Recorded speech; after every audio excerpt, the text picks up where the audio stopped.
Sharks are among the oldest surviving predators on Earth. Their lineage stretches back over 450 million years, long before the first dinosaurs ever walked on land, and even before the first trees had taken root.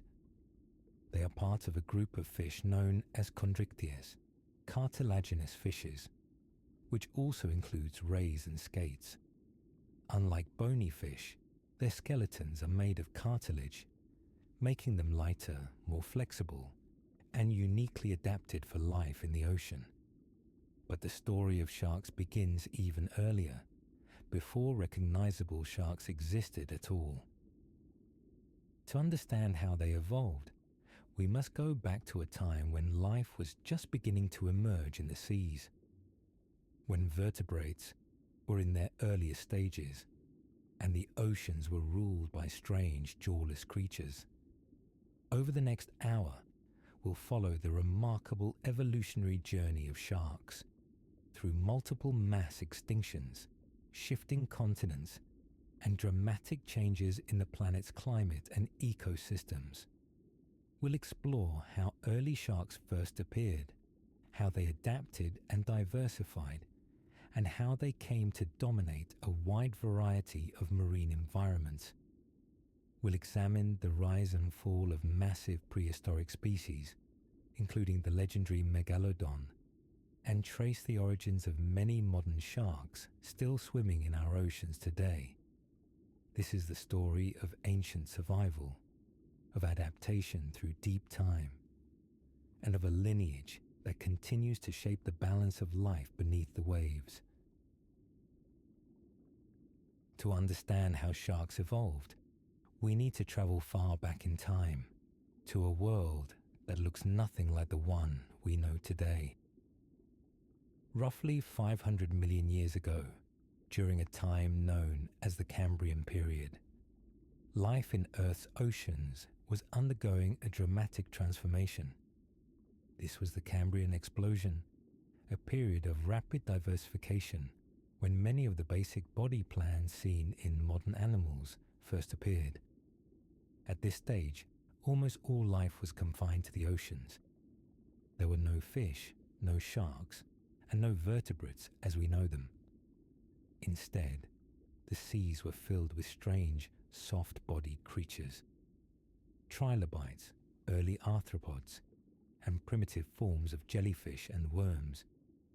Among the most important developments during this period was the evolution of notochords, a stiff rod-like structure that gave certain organisms a basic internal support system. This structure is the evolutionary forerunner of the vertebral column, or spine. By the Ordovician period, around 485 million years ago, the first jawless fish, called agnathons, had emerged. They were among the earliest vertebrates, small, eel-like animals with simple fins and a protective covering of bony plates. They had no jaws, no teeth, and were limited in how they could eat or defend themselves. But they marked a major step forward in the evolution of complex life. Over time, the oceans continued to change. The Silurian period, around 440 million years ago, brought new developments in both animal and plant life. Coral reefs began to form, and early vascular plants started to appear on land. In the oceans, vertebrates were becoming more advanced. Fins became more specialized, eyes more developed, and internal skeletons more sophisticated. It was during this time that an extraordinary innovation occurred: the evolution of the jaw. Jaws allowed early fish to grasp, bite, and tear their food, dramatically expanding their diets and their potential for survival. This single evolutionary leap would pave the way for the rise of true predators, including sharks. The earliest known jawed vertebrates are thought to have appeared around 430 to 420 million years ago. They belong to a group known as the placoderms, heavily armored fish with bony plates covering their heads and thoraxes. Though they are not directly related to modern sharks, they were among the first creatures to experiment with jaws and paired fins. They dominated the seas for tens of millions of years before eventually going extinct. Meanwhile, another group of early jawed fish began to emerge, one that would give rise to the sharks. These were the cartilaginous fishes, ancestors of today's sharks, rays, and skates. Unlike the bony placoderms, these early fishes had skeletons made of cartilage, a tough, flexible material that is lighter than bone and well suited for fast, agile swimming. This gave them an advantage in speed and maneuverability, allowing them to fill new ecological roles in the food chain. It's in this era, near the end of the Silurian, moving into the Devonian period, around 420 to 400 million years ago, that the first recognizable shark-like creatures appear in the fossil record. One of the earliest known is Cladocelache, an ancient shark that lived around 370 million years ago in what is now North America. Though not a modern shark by today's standards, Cladocelache had many of the key features we associate with sharks: a streamlined body, multiple gill slits, paired fins, and rows of sharp teeth. These early sharks were already effective swimmers and hunters, and they would go on to survive and evolve through some of the most dramatic extinction events in the Earth's history. But in these early oceans, they were still just one player in a diverse and rapidly changing marine ecosystem. What follows is the long, winding path of shark evolution, shaped by extinction, survival, and adaptation across unimaginable spans of time. As the Devonian period unfolded, between 419 and 359 million years ago, life in Earth's oceans continued to diversify. Often called the Age of Fishes, the Devonian saw the rapid expansion of both bony and cartilaginous fish species. Among them were the earliest true sharks, primitive, but already specialized in ways that would set the stage for one of the most enduring lineages in the history of life. One of the first well-studied examples is a species called Cladocelache. It lived around 370 million years ago in the warm, shallow seas that covered much of what is now North America. Cladocelache was roughly 1 to 2 meters long, with a torpedo-shaped body, large pectoral fins, and a deeply forked tail, an early indication of adaptations for fast, sustained swimming. It had 5 to 7 gill slits on each side of its body, like modern sharks, and rows of sharp, blade-like teeth. Its body was covered not in scales, but in small, tooth-like structures called dermal denticles, which reduce drag in the water. Despite these similarities, Cladocelache lacked some of the key features of modern sharks. For example, it had no claspers, structures male sharks use to transfer sperm, indicating possible differences in reproductive behavior. Its jaw structure was also more rigid, lacking the flexibility and bite strength seen in later species. Even so, it was an efficient predator, likely feeding on smaller fish and cephalopods, and represents a critical branch in shark evolution. Other early shark-like species appeared during the Devonian as well, though the fossil record is sparse.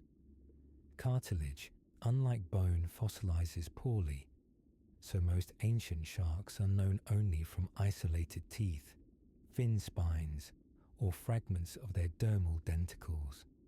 But what we do know suggests a surprising amount of variety in form and function, even this early in their history. As the Devonian gave way to the Carboniferous period, around 359 million years ago, sharks began to diversify further. This era is sometimes called the Golden Age of Sharks, and for good reason. Dozens of new shark families appeared, with a wide range of adaptations to different marine environments. Many carboniferous sharks were strange by modern standards. Some had elaborate fin spines, saw-like snouts, or crushing plates instead of sharp teeth. One of the most unusual was Stethecanthus, a small shark with a flat, anvil-shaped dorsal fin covered in denticles. This structure may have been used in mating displays or to intimidate rivals or predators, though its exact purpose remains unknown. Another bizarre form was Helicoprion, best known for its spiral jaw structure, a whirl of tightly packed teeth that looked like a circular saw blade.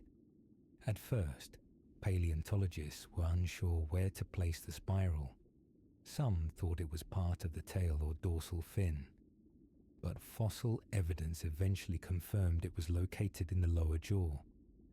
Helicoprion lived into the Permian period and is an example of the experimental nature of early shark evolution. During the late Paleozoic, sharks occupied a wide variety of ecological roles. Some, like Xenocanthus, lived in freshwater rivers and lakes, showing how adaptable sharks could be even in their early history. Others evolved crushing teeth suited for shelled prey like mollusks and crustaceans, while some became open water hunters. By this point, the basic blueprint of a shark was well established. Cartilaginous skeleton, multiple gill slits, replaceable rows of teeth, electroreceptive organs to detect prey, streamlined bodies for efficient swimming.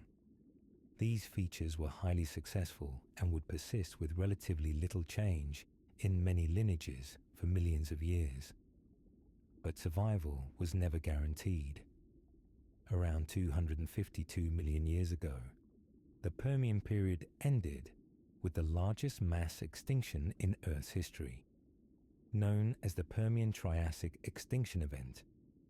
Over 90% of marine species disappeared. Entire ecosystems collapsed. Many early shark species went extinct, including most of the strange experimental forms of the Carboniferous. Yet, some sharks survived. Their biological advantages, such as simple skeletal structure, slow metabolism, and environmental flexibility, allowed them to persist while so many other lineages vanished.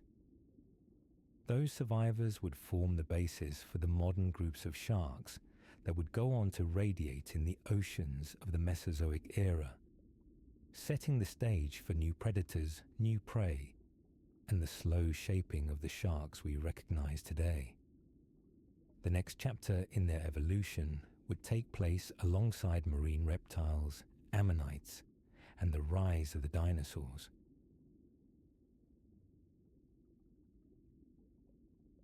Around 252 million years ago, Earth experienced the most severe extinction event in its history, the Permian-Triassic extinction, also known as the Great Dying. Triggered by massive volcanic eruptions in what is now Siberia, the planet was thrown into chaos. Global temperatures soared, oxygen levels in the oceans dropped dramatically, and ecosystems both on land and in the sea collapsed. It's estimated that more than 90% of marine species were wiped out, including many fish, corals, trilobites, and early forms of plankton. Entire food webs disintegrated, yet somehow, sharks survived. It wasn't just luck. Sharks had several evolutionary advantages that helped them endure this and later mass extinction events.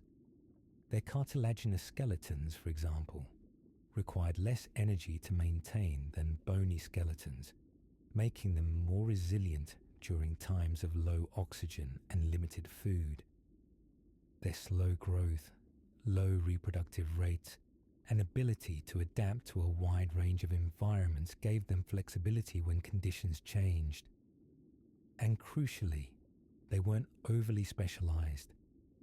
Generalist predators tend to have better chances of surviving dramatic shifts in ecosystem structure.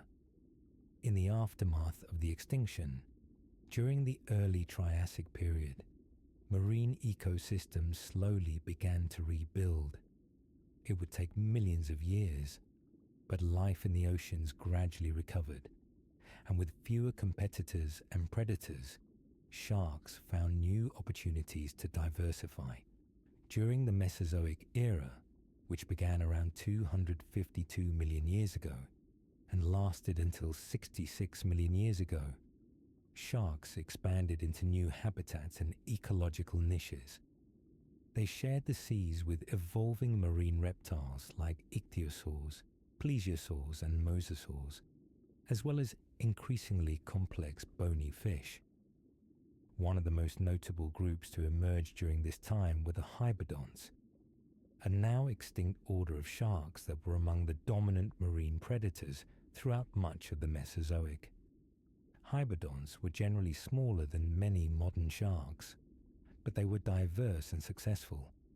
Some lived in freshwater rivers and lakes, while others patrolled coral reefs or open seas.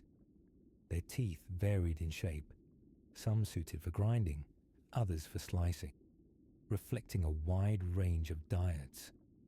Unlike earlier sharks, hybodonts had more advanced jaw mechanics and more developed paired fins, which gave them better control over movement. They represent a critical transitional group between ancient shark forms and modern ones. The fossil record from this era also includes species like Tychidus, a large shark with broad, flat teeth adapted for crushing hard-shelled prey, such as clams and ammonites. This indicates the growing specialization of shark diets and ecological roles. Another important evolutionary feature that likely developed or became more refined during this time was the ampullae of Lorenzini, specialized electroreceptors that allow sharks to detect the electric fields produced by living organisms. This adaptation gave them an edge in murky or dark environments where visual hunting was less effective. By the Jurassic and Cretaceous periods, roughly 200 to 66 million years ago, many of the shark groups familiar to us today were beginning to take shape. Early relatives of the mackerel sharks, lamniforms, and ground sharks, carchainiforms, started to appear, two groups that would later include species such as the great white, thresher, and hammerhead sharks. It's important to note that while the oceans were rich in marine reptiles and newly evolved fish, sharks maintained their role as apex and mesopredators. They adapted continually, not just in form, but in behavior. Some evolved to specialize in reef ecosystems, while others hunted in deep water or coastal zones. Then, around 66 million years ago, another massive extinction event struck, the Cretaceous-Paleogene KPG extinction, triggered by a large asteroid impact near what is now the Yucatan Peninsula. This event led to the extinction of the non-avian dinosaurs and caused widespread disruption in marine and terrestrial ecosystems. Once again, sharks endured. Though many species vanished, including most of the remaining hybodonts, numerous modern groups of sharks emerged and diversified in the aftermath.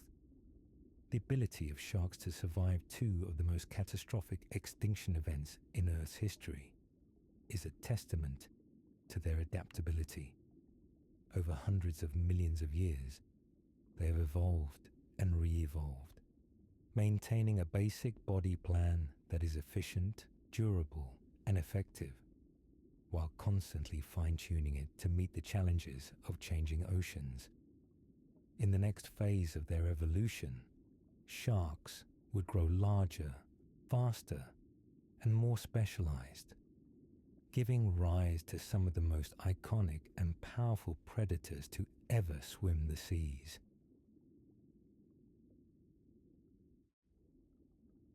During the Mesozoic era, spanning roughly 252 to 66 million years ago, the world's oceans were filled with giants.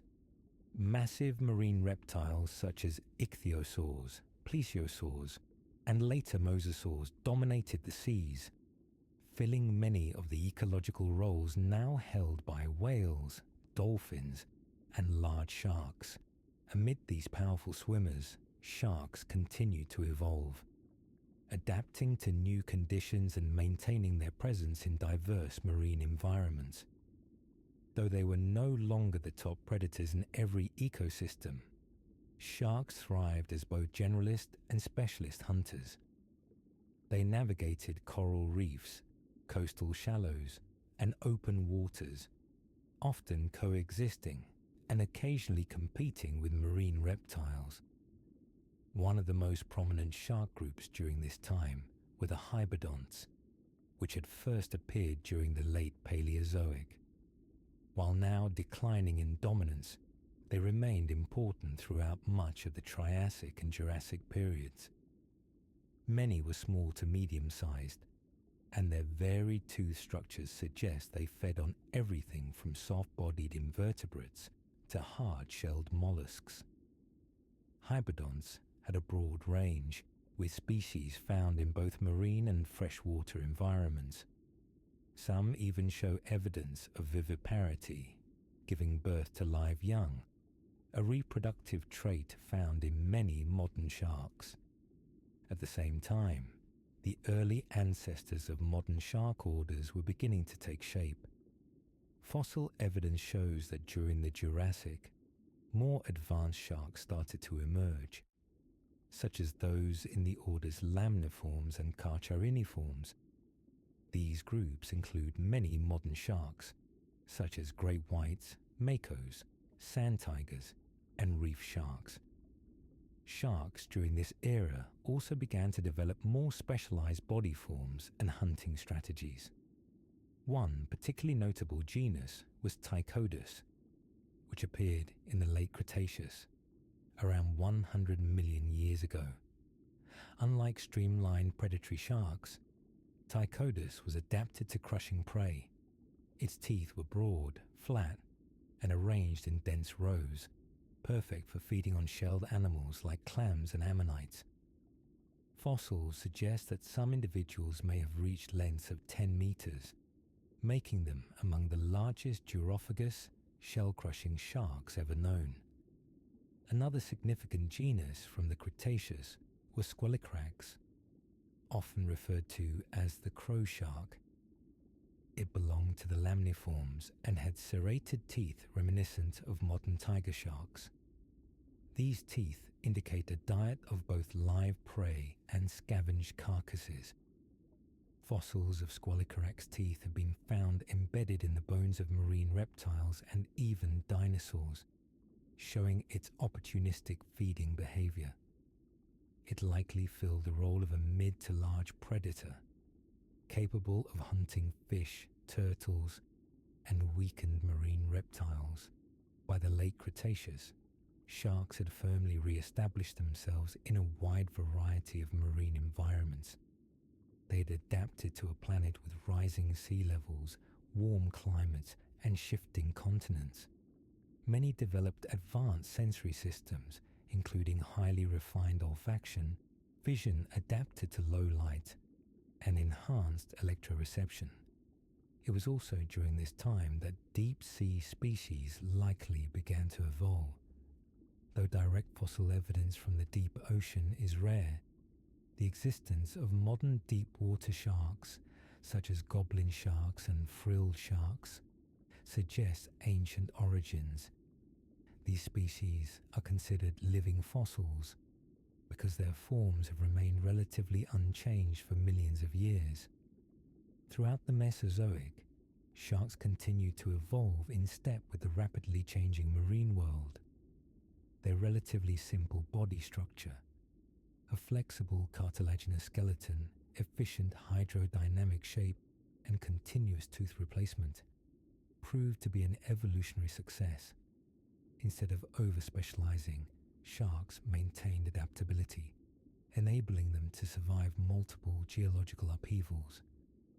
Then, as the Cretaceous period came to an end, Earth was struck by a massive asteroid, a catastrophic event that would once again reshape the planet's ecosystems.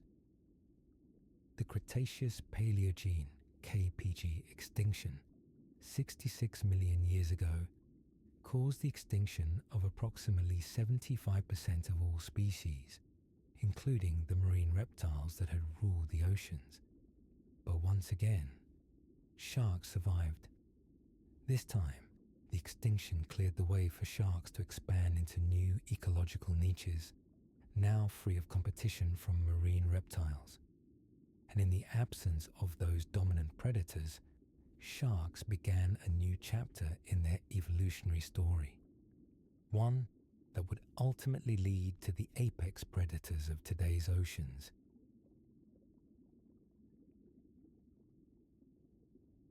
When the asteroid struck Earth 66 million years ago, it ended the age of dinosaurs and changed life on the planet forever. The Cretaceous Paleogene (KP) extinction event wiped out around 3/4 of all species, including the dominant marine reptiles that have ruled the oceans for over 100 million years. But in the aftermath of this global disaster, new opportunities emerged. With many large predators gone, sharks, resilient and already well adapted, began to diversify rapidly. They filled the vacant niches left behind by extinct reptiles, expanding into new habitats and prey relationships. The Cenozoic era, which began around 66 million years ago, became a time of great evolutionary innovation for sharks. One of the most impressive developments of this era was the rise of the mega-sized predatory sharks. At the center of this evolutionary wave was the genus Otodus, which first appeared in the Paleocene epoch, not long after the extinction event. Otodus obliquus, an early member of the group, was already a formidable predator, growing up to 10 meters in length, with massive triangular teeth suited for grasping slippery prey. Over millions of years, descendants of Otodus continued to grow in size and specialize further, eventually giving rise to what is now considered one of the largest predatory fish to ever exist, Otodus Megalodon.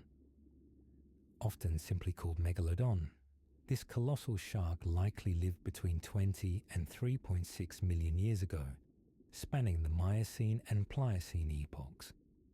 Estimates of its size range widely, but the most widely accepted figures suggest an adult could reach 15 to 18 meters in length, 3 times the size of a modern great white shark. Its jaws could open over 2 meters wide, delivering a bite force estimated to be among the strongest in the animal kingdom. Fossilized megalodon teeth, some over 18 centimeters long, have been found on every continent except Antarctica, indicating a wide, perhaps global distribution. This shark was likely the apex predator of its time, preying on large marine mammals such as early whales, seals, and sea turtles.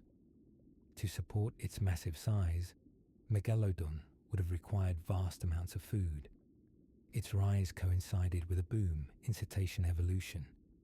As early whales diversified and spread across the oceans, they provided a rich and abundant food source. This predator-prey dynamic may have even driven the evolution of faster and more agile whale species. But even this super predator was not immune to extinction. Around 3.6 million years ago, Megalodon vanished from the fossil record. The reasons for its extinction are still debated, but several likely factors contributed. Climate change. As the Pliocene cooled, sea levels dropped, and coastal habitats shrank. Prey availability. Many whale species either declined or migrated to cooler regions, reducing food supply. Competition. New, more efficient predators, including the ancestors of modern killer whales, may have competed with juvenile Megalodon for food. As Megalodon disappeared, smaller, more specialized sharks continued to thrive. Throughout the Cenozoic, many modern shark lineages evolved or diversified. The lamniforms, which includes the great white shark, and the carchariniforms, or ground sharks, became more prominent. Species like the tiger shark, bull shark, and hammerhead began to take on the roles we recognize today. The oceans of the Cenozoic also saw the emergence of many reef-associated shark species, deep water specialists, and fast pelagic hunters. By this point, sharks were present in virtually every marine environment on Earth, from warm coral shallows to the dark, cold trenches of the deep sea. While Megalodon often captures public imagination, its story is just one chapter in a much broader evolutionary history. Its rise and fall demonstrate both the potential and the limits of size in ocean predators, and its extinction cleared the way for the predators we see today, smaller, faster, and more adapted to the changing oceans of the modern world. As the Pleistocene approached, Earth entered a cycle of ice ages. Glacial advances and retreats reshaped coastlines, altered ocean currents, and changed the distribution of marine life. Yet once again, sharks endured. In the next part of our journey, we'll explore how modern sharks emerged, streamlined, efficient, and perfectly tuned to their environments, continuing a legacy that began nearly 500 million years ago. As Earth transitioned into the Pleistocene epoch, around 2.6 million years ago, the planet entered a period of repeated glaciations, ice ages that shaped coastlines, sea levels, and entire ecosystems. Despite these dramatic environmental changes, sharks continued to thrive, showing once again their extraordinary adaptability. By this time, many modern shark families had already evolved. Groups such as Carcharinidae, the requiem sharks, had diversified into a wide variety of forms, including tiger sharks, bull sharks, black-tip reef sharks, and others. These species were highly adaptable and widespread, occupying tropical, temperate, coastal, and open ocean habitats. The great white shark, Carcharodon carcharias, also emerged during the Miocene, likely evolving from an ancestor related to the extinct Carcharodon histalis. With its robust body, torpedo-shaped design, and powerful bite, the great white became one of the most successful large predators in the ocean.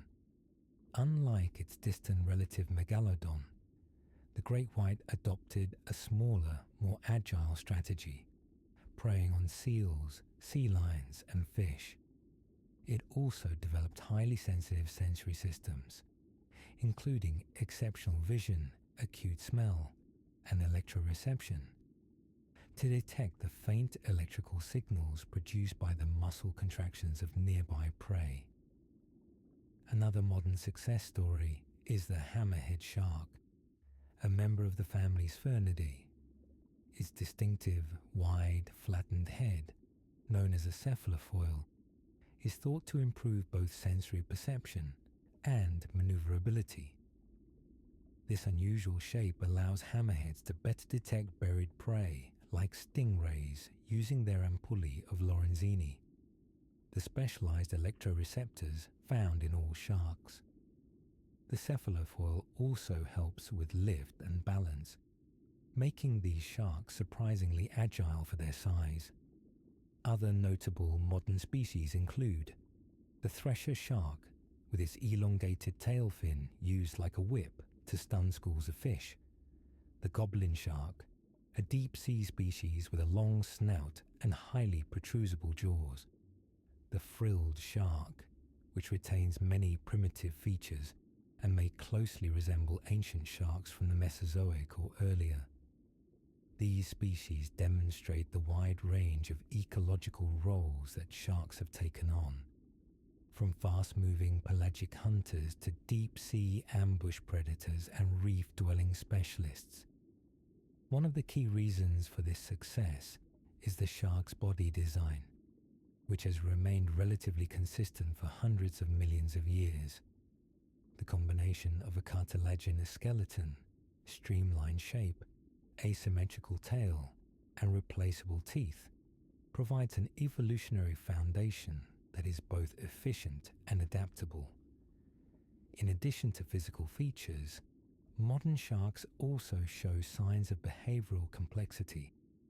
Many species display social behaviors, complex migratory patterns, and site fidelity, returning to specific breeding or feeding grounds over long distances and time spans. For example, scalloped hammerheads are known to gather in large groups at underwater seamounts, while great whites undertake transoceanic migrations between continents. Sharks also play critical ecological roles in maintaining healthy ocean systems. As apex or mesopredators, they help regulate prey populations, which in turn supports the balance of coral reefs, seagrass beds, and fish communities. Their presence or absence can dramatically shape entire ecosystems. Despite their evolutionary success, modern sharks are vulnerable to human activities. Because many species mature slowly, reproduce infrequently, and have few offspring, they are particularly at risk from overfishing, habitat degradation, and climate change. Still, their resilience across geological time remains one of their most remarkable traits. What we see in modern sharks today is the product of nearly 450 million years of evolution. From ancient jawless fish to agile reef hunters and giant ocean roamers, sharks have continuously adapted, diversified, and survived. Their story is not one of constant change, but of refinement and endurance. And in a world that's still changing, they remain among the ocean's most finely tuned survivors. In the next section, we'll explore a few of the strangest sharks still alive today, species often called living fossils that have changed very little since ancient times, offering us a living glimpse into the deep evolutionary past.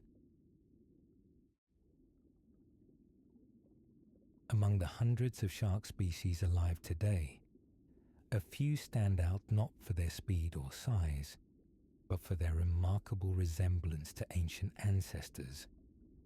These are often referred to as living fossils, organisms that have persisted for tens or even hundreds of millions of years with relatively little change in form or behavior. They are survivors from distant eras, often living in environments that have remained stable for long stretches of geological time. Their continued existence offers scientists a rare window into the deep evolutionary history of sharks and the oceans they inhabit. One of the most iconic examples is the frilled shark, Chlamydocelicus anguineus. This deep-sea species is rarely seen alive, usually captured only by submersibles or deep-sea fishing equipment. Its body is long and eel-like, with a flattened head, wide mouth, and distinctive frilled gill slits, hence its name. His jaw is lined with multiple rows of small trident-shaped teeth, perfect for snaring soft-bodied prey like squid. Fossils show that relatives of the frilled shark have existed for over 80 million years, and its body plan may be even older, dating back to the Jurassic. Unlike most fast-swimming sharks, the frilled shark is slow and deliberate, moving through the deep ocean in a serpentine motion, almost like a ribbon or snake. Another ancient lineage is the goblin shark, Misucurina austoni. sometimes called the living fossil of the deep. It has a flattened, elongated snout and a protrusible jaw that can rapidly snap forward to catch prey. This jaw mechanism, rarely seen in other sharks, is believed to be an adaptation for hunting in the deep sea, where visibility is low and reaction times must be fast. The goblin shark's lineage dates back around 125 million years to the early Cretaceous. Its unusual features are thought to have remained stable due to the relatively unchanged conditions of its deep-sea habitat, where pressures, temperatures, and predator-prey dynamics are constant across geological timescales. Another deep-sea survivor is the cookie-cutter shark, Isistius brasiliensis, named for the distinctive round wounds it leaves in larger animals. This small shark uses its specialized teeth to gouge circular plugs of flesh from whales, tuna, and even submarines. It lives in the twilight zone of the ocean and rises toward the surface at night to feed. While not as ancient in form as the goblin or frilled shark, the cookie cutter demonstrates a different evolutionary strategy, highly specialized behavior that allows it to exploit a narrow ecological niche with great efficiency. These sharks, though rarely seen, remind us that not all evolution involves dramatic change. In some cases, when an organism is well adapted to a stable environment, evolution favors conservatism over novelty. In the deep sea, where light is scarce, predators are few, and habitats shift very slowly. Traits that work can remain unchanged for millions of years. Other examples of long-surviving shark lineages include 6-gill and 7-gill sharks, part of the order Hexantiformes, which represents some of the most primitive modern sharks. They retain features found in fossil sharks from the Permian and Triassic periods. Spined dogfish, Squalus acanthias, with origins tracing back to the Mesozoic, still found today in temperate and deep waters across the globe. Chimeras, or ghost sharks, which are closely related to sharks and rays, but split from the main cartilaginous fish line hundreds of millions of years ago. By studying these living fossils, scientists can learn more about ancient shark anatomy, behavior, and adaptation, gaining insights into how sharks may have hunted, reproduced, and survived in prehistoric seas. They also offer a humbling perspective.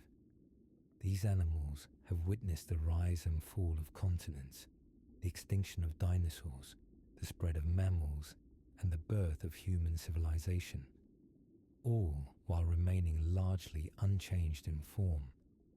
They are the quiet, persistent background to the planet's more dramatic biological changes. In the final stretch of our journey, we'll look at the state of sharks today, how they fit into modern ecosystems, the challenges they face, and the global efforts underway to ensure their survival into the future. In the vast timeline of shark evolution, humans have appeared only in the last instant. Yet in that brief moment, we've had a profound and often devastating impact on shark populations across the globe. For hundreds of millions of years, sharks thrived as apex and mid-level predators in marine ecosystems. But today, many of these species face serious threats, not from natural predators or environmental changes, but from human activities. One of the most significant pressures comes from overfishing. Each year, it's estimated that over 100 million sharks are killed, often as unintended bycatch in commercial fishing operations. Others are targeted directly, especially for their fins, which are used in certain regional cuisines and traditional medicines. The practice of shark finning, where a shark's fins are removed and the rest of the body discarded at sea, has decimated populations of many species. Fins are highly valued, and their trade has created economic incentives that are difficult to regulate or track in many parts of the world. Beyond overfishing, sharks face other, more indirect challenges. Habitat destruction, particularly in coastal nurseries and coral reef ecosystems, threatens juvenile sharks and disrupts breeding grounds. Pollution, including plastics and heavy metals, can accumulate in shark tissues, affecting their health and reproductive success. And climate change, altering ocean temperatures, acidity levels, and current patterns, further disrupts shark migratory behavior and food availability. Some species, like the scalloped hammerhead, oceanic whitetip, and great hammerhead, have seen population declines of over 70 to 90% in recent decades. Large, slow reproducing sharks are especially vulnerable, as they take many years to reach maturity and often produce few offspring. Yet despite these challenges, conservation efforts are underway and beginning to make a difference. International organizations and marine scientists have worked to implement shark sanctuaries, fishing restrictions, and trade regulations to protect vulnerable species. Agreements like CITES, the Convention on International Trade in Endangered Species, now include several shark species, helping to monitor and control international trade. Marine Protected Areas, or MPAs, have been established in various parts of the world, limiting fishing and providing safe zones for sharks to reproduce and feed. Countries like Palau, the Bahamas, and New Caledonia have declared their entire national waters as shark sanctuaries, protecting millions of square kilometers of habitat. At the same time, public awareness is growing. Attitudes towards sharks are slowly shifting, from fear and exploitation to appreciation and understanding. Scientific research, documentaries, and education programs are helping more people see sharks not as monsters, but as vital components of a balanced ocean. In some regions, ecotourism has created new incentives to protect sharks. Diving with reef sharks, hammerheads, or whale sharks brings in millions of dollars annually, demonstrating the value of living sharks as part of healthy, vibrant ecosystems. Still, much work remains. Of the more than 500 known shark species, many remain data deficient, meaning we don't yet know how they're faring. Others are listed as vulnerable, endangered, or critically endangered by the International Union for Conservation of Nature. Effective conservation requires global cooperation, improved data, and a deeper public commitment to ocean health. Because when we protect sharks, we protect the entire marine food web. Their presence maintains the balance between predator and prey, between healthy reefs and algae overgrowth, between diversity and collapse. They are not just symbols of wild oceans. They are essential to them, and they've earned their place. After surviving 5 mass extinctions, global climate shifts, and continental rearrangements, it would be a tragic irony for their greatest threat to come in the form of human neglect. But there is still time. By understanding their past and recognizing their value in the present, we can help shape a future in which sharks continue to glide through the world's oceans, just as they have for nearly 500 million years. From their ancient origins in the Silurian seas to their presence in modern oceans, sharks have endured. They've watched the world change again and again, surviving ice ages, mass extinctions, and the rise and fall of continents. They are more than predators. They are living time travelers, reminders of Earth's deep and dynamic history. Each tooth in the fossil record tells a story of adaptation. Each living species carries the imprint of evolutionary trial and error. In a world that is constantly shifting, sharks have found ways to persist, not by resisting change, but by flowing with it. They are not relics of the past. They are participants in the present, vital, active, and essential.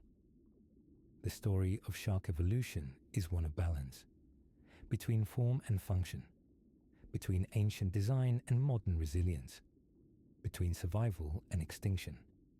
And while their journey through time is astonishing on its own, it also reminds us of something larger, that life over immense spans of time responds, adapts, and renews, that even the most ancient creatures can continue to shape the world around them. Today, sharks still roam the oceans as they always have, quietly, powerfully, purposefully, and as long as they do, the ocean still remembers its past.